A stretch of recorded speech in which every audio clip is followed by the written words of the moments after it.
Құрметті әлеуметтік желі оқырмандары, елбасы Нұрсұлтан Назарбаев бүгінгідей бүкіл әлем алаң күй кешіп, ұлт саулығы сынға түскен қазіргі сәтте барша халқын сабырға, байсалдылыққа шақырған, бірлесе білген ел бәрін жеңеді атты мақаласын жолдап, көңілімізге тың серпіліс беріп, жігерлендірді.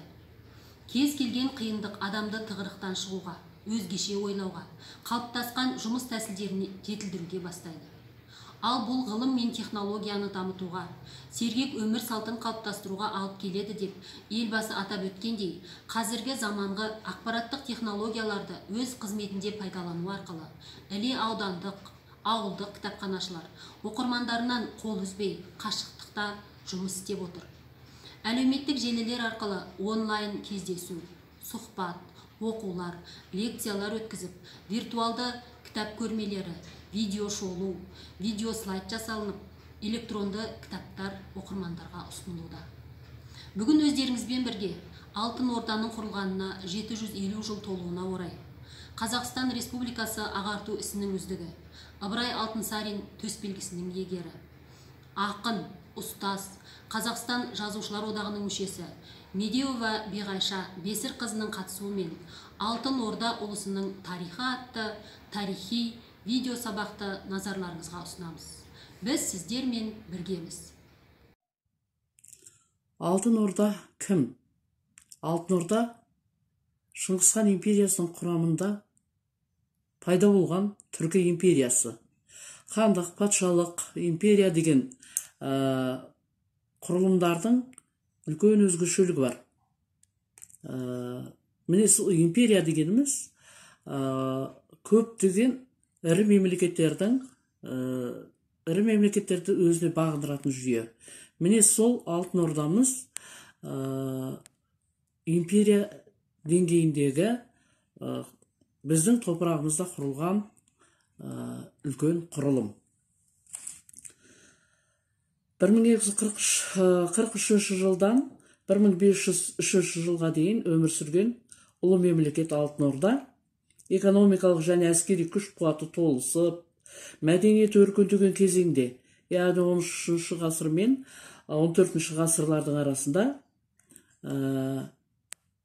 әлемге әйгілі мемлекет болды. Оның территориясының аумағы 10 миллион шаршы шақырымға жетті.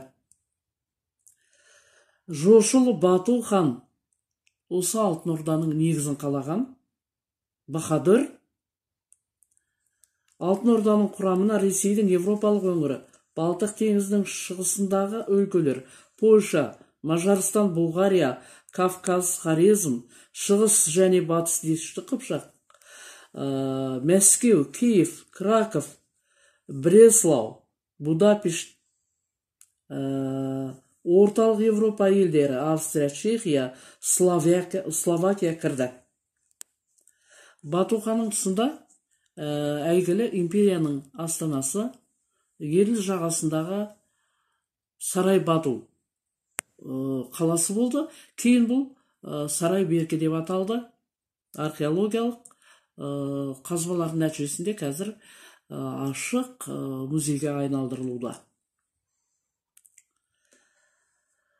Шыңғысхан ұрпақтары, оларға ере келген әскерлер бірте-бірте түркіленіп,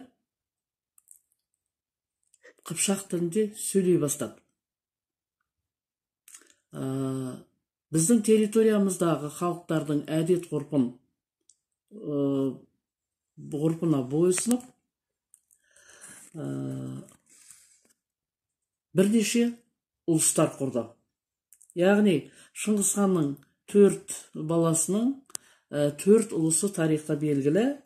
Ағорда, Көгорда, Шағатай, Шайбани ұлысы, Ағорда, Жошы ұлысының орнына құрылған қазақ жеріндегі ең үлкен мемлекеттік құрылым.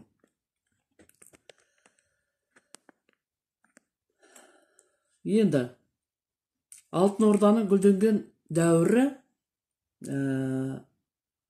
Бату ханның тұсында, содан кейін Мөңке, Төлебұқа, Тоқта хан, Өзбек хан және Жәнібек хандардың тұсында гүлденді. Өзбек хан Алтын Ордаға ислам дінін кіргізуменен тарихта қалды. Алтын Орданың мемлекетінің құрамында қандай халықтар болды деген сұрақтар басы ашық мәселе, ешқандай дау туғызбайтын мәселе. Орда халқын кейін Орда халқы, Алтын Орданың халқы, кейін қазақ халқы болып аталған державаның құрамына Қыпшақ, Қоңырат, Керей, Адай, Арғын, Уақ, Найман, Қаңлы тайпалары, сонымен қатар Еділ бұлғарлары, Қазар ұрпақтары, армяндар, славяндар, гректер де болды. Қыпшақ және басқа да түркі тайпаларының ел басқаруында әскери істе атқарған рөлінің басымдығына байланысты Алтын Орда кейбір шығыс және батыс деректерінде Қыпшақ мемлекеті деп аталады. Енді көптеген деректерде Батудың әскерінің 95% Қыпшақ деген деректер айтылып жүр. Бұл ақиқат. Алтын Орда Ұлы Жібек жолының заңды бақылаушысы, заңды иесі болды. Ол Византиямен, Шығыс Европа елдерімен, Ресеймен, Кавказбен, Араб елдерімен, Қытаймен, көптеген елдерменен сауда байланысын дамытты. Алтын Орданың тарихы туралы деректерде Алтын Орданың Анадолымен, Сириямен, Египетпен, шығыс елдерменен өте байланыс жасағаны айтылады. Алтын Орданы ыдыратқан Алтын Орда хандарының өзара қырқыстары, ұлы таққа таласу қырқыстары, сонымен бірге Мәуереннахрдың билеушісі Әмір Ақсақ Темірдің билікке келуі, әлемнің 28 мемлекетін жаулап алуы және Алтын Ордаға қауіп төндіруі көптеген деректерде айтылады. Енді осы Ақсақ Темір 1502 жылы Евразия даласында сән салтанатымен түрлі ұлттармен, халықтармен, этностарды біріктірген Алтын Орда мемлекетін жойды. Әмір Темірдің жойқын шапқыншылықтарынан Алтын Орда бірнеше бөліктерге бөлініп кетті. Атап айтқанда, Қырым хандығы, Қазан хандығы, Қасым хандығы, Астрахан, Сібір хандығы, Башқұрт мемлекеті сияқты құрылымдар пайда болды. Ал енді кешегі Дешті Қыпшақтың Алтын Орданың оңтүстік шығысында 15 ғасырдың орта кезінде пайда болған Қазақ хандығы осы Алтын Орданың заңды мұрагері, заңды мемлекеті.